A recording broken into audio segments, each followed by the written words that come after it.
Hey guys, कैसे हैं आप सब। होपफुली बहुत ही अच्छे होंगे। एसएससी की तरफ से बहुत दिनों से 2022 को लेकर के कोई भी नोटिफिकेशन नहीं आया है कि रिज़ल्ट कब तक आ सकता है टीयर 1 का और कब तक उम्मीद है मेंस एग्ज़ाम के होने की।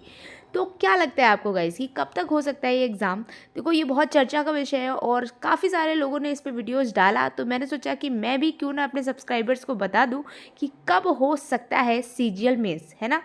तो पहली बात, तो सबसे बड़ी बात है कि क्या लगता है आपको कि एसएससी वाले भूल गए होंगे एग्ज़ाम कराना, या फिर उन्हें जो है टाइम नहीं मिला इस चीज़ के लिए, या क्या लगता है आपको। ठीक है, तो सबसे पहले तो सबसे बड़ी बात यही है कि हमें क्या करना चाहिए। ठीक है, इंतज़ार करना चाहिए इस बात का कि चलो बैठ के देखते हैं कि कब मेंस का रिज़ल्ट आ सकता है, या सॉरी कब प्री का रिज़ल्ट आएगा, या फिर कुछ और कर सकते हैं। ठीक है, तो फर्स्ट ऑफ ऑल पहली बात तो हम यही बात कर लेते हैं कि कब तक आने की उम्मीद है। ठीक है, पहले मैं उम्मीदों पे बात करूंगी एंड देन फिर मैं फाइनली बताऊंगी कि आपको क्या करना चाहिए और क्या नहीं करना चाहिए। ठीक है, तो सबसे पहली बात है कि देखो गाइज, अभी जो भी ट्रेंड चल रहा है, ट्रेंड ही बोलूँगी मैं, एसएससी कुछ दिनों से एकदम मतलब मिशन मोड पे है। ठीक है, जिसको मिशन मॉड्यूल कहते हैं।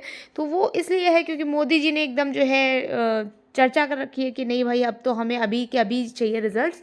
तो इस वजह से जो है हर महीने की 22 तारीख को एक मिशन मॉड्यूल चालू होता है, जिसमें हम ढेर सारे रिजल्ट्स देते हैं और उनकी ज्वाइनिंग करवा रहे हैं, है ना। तो अभी उनका जो प्राइमरी फोकस है ना, वो लटके हुए रिजल्ट्स को क्लैरिफाई करने में, जिसमें वो फाइनली ज्वाइनिंग दे पा रहे हैं ना। तभी आप देख रहे हैं कि ज़्यादातर वो रिजल्ट्स क्लियर हो रहे हैं जो कि पेंडिंग पड़े हुए थे, जिनकी बस ज्वाइनिंग आने का प्रोसीजर बाकी था। जैसे सीजीएल 2021 वाले को अभी आप देख रहे हैं कि फटाफट से उसका एग्ज़ाम कंडक्ट कराया एंड देन उसका डीवी का भी डेट आउट हो गया और 31 तारीख तक उसका डीवी भी क्लियर करा लिया जाएगा, है ना। तो इसी तरीके से अब अगर हम बात करें सीजीएल 22 की, तो जो इसका ट्रेंड चल रहा है, तो वो एग्ज़ाम होने के 30 से 45 दिन के अंदर जो है इनका रिजल्ट आ जाता है। ठीक है, 30 to 45 डेज तक रिजल्ट आ जाता है एंड उसके बाद जो है ये आपका लगभग मेरे हिसाब से 45 दिन ही जो है आपको मेंस कंडक्ट होने में लगाते हैं। ठीक है, जो अभी पिछले कुछ पैटर्न को अगर हम फॉलो करें, जिसमें 20 और 21 भी शामिल है, तो वहाँ उसी हिसाब से देखते हुए लग रहा है कि जो आपका रिजल्ट है वो लगभग 26 जनवरी से, या 26 जनवरी कहेंगे, 26 जनवरी से 30 जनवरी के बीच में आने की उम्मीद है। और उसी हिसाब से आपका जो मेंस होगा ना, वो मतलब फेब लास्ट तो कहना मुश्किल ही है, 1 मार्च के आसपास या 1 मार्च से 10 मार्च के आसपास के बीच में होने की संभावना है। ठीक है, तो ये तो मैंने आपको बता दिया। बताने को मैं कुछ भी बता सकती हूँ भैया, ये भी कह सकती हूँ कि अप्रैल में होगा, मई में होगा, मेरा मुँह है, मैं कुछ भी बता सकती हूँ, है ना। लेकिन अब आपको क्या करना है। आप भाई अलग अलग चैनल है, आप ऐसा तो है नहीं कि मुझे ही फॉलो कर रहे होंगे, आप कई सारे चैनल्स पे फॉलो कर रहे होंगे। कोई कह रहा होगा 26 फरवरी हो जाएगा, कोई कह रहा 20 फरवरी हो जाएगा, कोई कह रहा 10 मार्च को होएगा।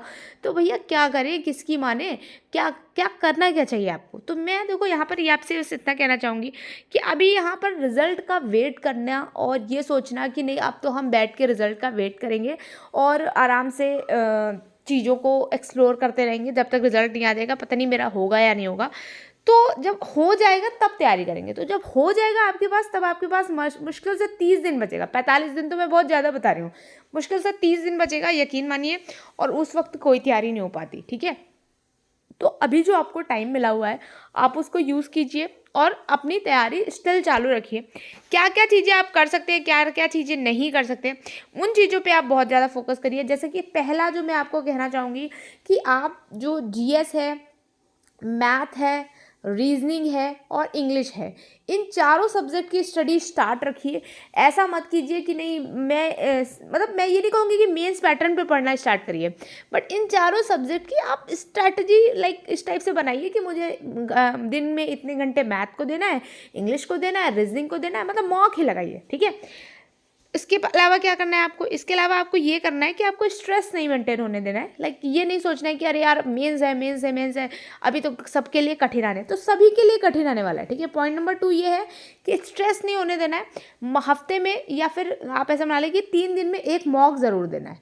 मॉक देने से क्या होगा कि आप ये मत सोचिए कि वो मैं मेंस वाला मॉक दे रहा हूँ, मेरा नहीं होता है तो 23 के लिए मैं कैसे तैयार हूँ, 23 में भी यही प्री में आने वाला है, तो इतना टेंशन मत लीजिए। ठीक है, तो मॉक देना अनिवार्य है। 2 चीज़ें मैंने आपको बताई। फर्स्ट ऑफ ऑल आपको जो आपके 4 सब्जेक्ट हैं, 4 मेजर सब्जेक्ट, ठीक है, उनको फॉलो करना है। इसके अलावा आपको मॉक देना है और थर्ड जो सबसे इम्पॉर्टेंट पॉइंट है उसका एनालिसिस करना है। ठीक है, मॉक का अच्छे से एनालिसिस करना है कि क्या आया है, क्या मैं भूल रहा हूँ, क्या चीज़ें डिफरेंट हो रही हैं, जो मैं अप्रोच लगा रहा हूँ वो कितने हद तक सही जा रही है। ठीक है, ये सारी चीज़ें आपको करती रहनी है। और सबसे इम्पॉर्टेंट चीज़ कि रिविज़न। ठीक है, बहुत सारे लोग रिवीजन नहीं करते हैं क्योंकि उन्हें लगता है कि सिर्फ पढ़ लेने से ही हमारा काम हो जाता है, मॉक लगा रहे हैं, पढ़ते जा रहे हैं पढ़ते जा रहे हैं, बट रिवीजन नहीं करते। तो जितना ज़्यादा आप रिवीजन करेंगे उतने ज़्यादा आपके मार्क्स इन्हेंस होंगे। और अगर आपका मॉक पैटर्न वही सेम है, आपके मार्क्स नहीं बढ़ रहे हैं, इसका मतलब आप रिवीजन ही नहीं कर रहे हैं या एनालिसिस ही नहीं कर रहे हैं। यही दो पार्ट हैं जो आप मिस कर रहे हैं। डोंट्स में क्या है, डोंट्स में मैं आपको दो चीज़ें कहूँगी। आप डेस्ट को बिल्कुल भूल जाइए अभी फ़िलहाल के लिए, जब तक आपका रिजल्ट नहीं आ जाता। इसके अलावा आप कंप्यूटर को भी बिल्कुल अभी फ़िलहाल के लिए भूल सकते हैं जब तक आपका रिजल्ट नहीं आ जाता। ठीक है, इन दोनों ही सब्जेक्ट्स को आप भूल सकते हैं टिल आपका रिजल्ट प्री का नहीं आउट हो जाता है। क्योंकि अभी यहाँ पर ये अगर मान लीजिए आपका मेंस में सिलेक्शन नहीं हुआ तो आपका इन दोनों को चीज़ों को पढ़ने का थोड़ा सा वेस्टेज जा सकता है। लेकिन ये जो 4 सब्जेक्ट आपने पढ़े इनकी पूरी की पूरी वो है, तो इनमें कुछ भी आपका वेस्ट नहीं जाएगा। ठीक है, इसके अलावा आपको डोंट्स में क्या नहीं करना है, डोंट्स पे आपको ये भी नहीं करना है कि जो कंपैरिजन करने लगते हैं ना हम बीच बीच में, कि जैसे मैं बताऊँ तो मैं ऐसा करती थी कि जैसे मैंने मेरे मार्क्स आए 112 आए। ठीक है, फॉर एग्जांपल मैं एग्जांपल दे रही हूँ 200 में।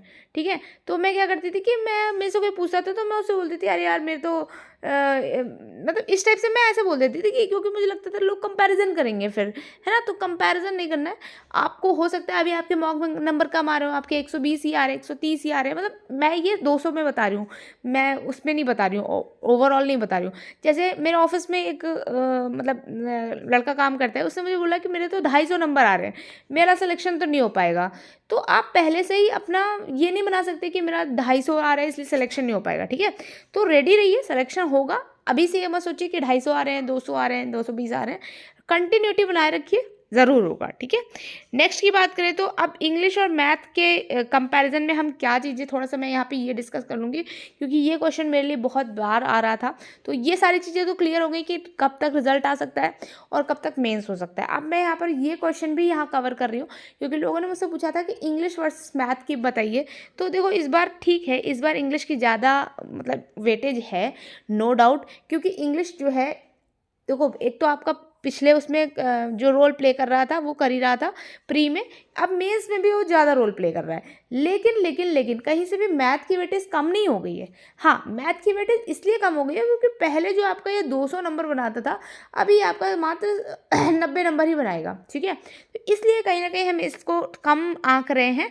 बाकी ऐसा नहीं है कि मैथ्स की वेटेज कम हो गई है, लेकिन यहाँ पर अब इंग्लिश वाइटल रोल प्ले करेगी एब्सोल्युटली, क्योंकि इंग्लिश से ही आपको पता चलेगा कि आप कितना आगे निकल सकते हैं। ठीक है, मैथ में 30 क्वेश्चन है, मोस्टली लोग वही रिपीट करेंगे तो सारे लोग कर ले जाएंगे। ठीक है, मैं ये मान के चल रही हूँ कि 30 में 25 क्वेश्चन ऐसे आएंगे जो सबके लिए डुएबल होंगे, 5 क्वेश्चन ऐसे हो सकते हैं जो कठिन आ सकते हैं या मेंस के अकॉर्डिंग आ सकते हैं। बट आप अभी तक देख रहे थे तो मेंस का लेवल भी ऐसा ही था जिसमें 100 क्वेश्चन में 80 क्वेश्चन डुएबल ही आ रहे थे और 20 क्वेश्चन अलग आ रहे थे। तो उसी सिनेरियो से मैंने बता दिया। ठीक है, अब हर सब्जेक्ट का अपना अपना रोल है मेंस में। किसी के साथ ऐसा नहीं है कि अगर उसे इंग्लिश नहीं आती है तो उसका सिलेक्शन ही नहीं होगा, ऐसा कुछ भी नहीं है। इंग्लिश नहीं आती है तो आपको इतनी इंग्लिश तो पढ़नी पड़ेगी कि आप अपने सेक्शन में पास हो सकें। इसके बाद तो फिर आप मतलब कुछ भी कर सकते हैं, है ना। तो ज़रूरी नहीं हो सकता आपकी इंग्लिश अच्छी नहीं है तो आपकी जीएस अच्छी हो, है ना। आपकी मैथ अच्छी नहीं है तो आपकी इंग्लिश अच्छी हो। एक ना एक सब्जेक्ट को तो आपको अच्छा हो सकता है कि आपकी अच्छी ना हो, बट बाकी सब्जेक्ट अगर आपके अच्छे हैं तो आपका सिलेक्शन ज़रूर हो जाएगा। ठीक है, तो आज के लिए गाइज इतना ही। मैं इतना जो इम्पोर्टेंट बात बताने के लिए आपको आई थी वो ये थी मेजर बात कि अभी से ही पढ़ना स्टार्ट रखो, पढ़ाई नहीं छोड़नी है। अगर आप इस चीज़ का इंतज़ार करेंगे कि 26 तारीख का इंतज़ार करते हैं जब रिज़ल्ट आएगा तब देखेंगे, तो फिर मेरे हिसाब से आपको दिक्कत हो सकती है। आप अपना पढ़ाई लिखाई स्टार्ट रखिए। एसएससी का काम है रिज़ल्ट देना, वो देख लेंगे। आप उसके लिए अपना माथा मत घुमाइए, 50 तरह के वीडियोज़ भी मत देखिए कि कब आ सकता है रिज़ल्ट, है ना। तो ये वीडियोज़ देखने से बेहतर है कि आप एसएससी के दिन में वेबसाइट खोल के देख लो। मैं तो ऐसे ही करती थी और अभी भी स्टिल करती हूँ। ठीक है, तो जब मेरा मन नहीं लग रहा होता ना, फालतू बैठे होते तो मैं ssc.nic.in खोल के देखती हूँ। तो अगर आपको मोर रिलायबल रहना है या मोर अवेयर रहना है तो ये वेबसाइट खोल के देखा करो इन कंपैरिजन टू वीडियोज़ को देखने से। ठीक है, तो और कुछ ऐसे चैनल्स बना लो जिनसे आपको भरोसा हो और उनसे आप मतलब जान सको कि चीज़ें कितना सही चल रही हैं। ओके, तो पढ़ते रहिए। Best of luck for your mains. और मतलब सबका सिलेक्शन हो जाए। इस बार काफ़ी ज़्यादा वैकेंसीज़ है, 30,000 वैकेंसीज़ है और जिनमें बहुत सारे लोग पीए ही बनेंगे आगे। तो मेरे साथ ज्वाइन करिए आगे और मिलते हैं फिर डिपार्टमेंट पे। तब तक के लिए शुक्रिया, बाय बाय, थैंक यू, नमस्ते।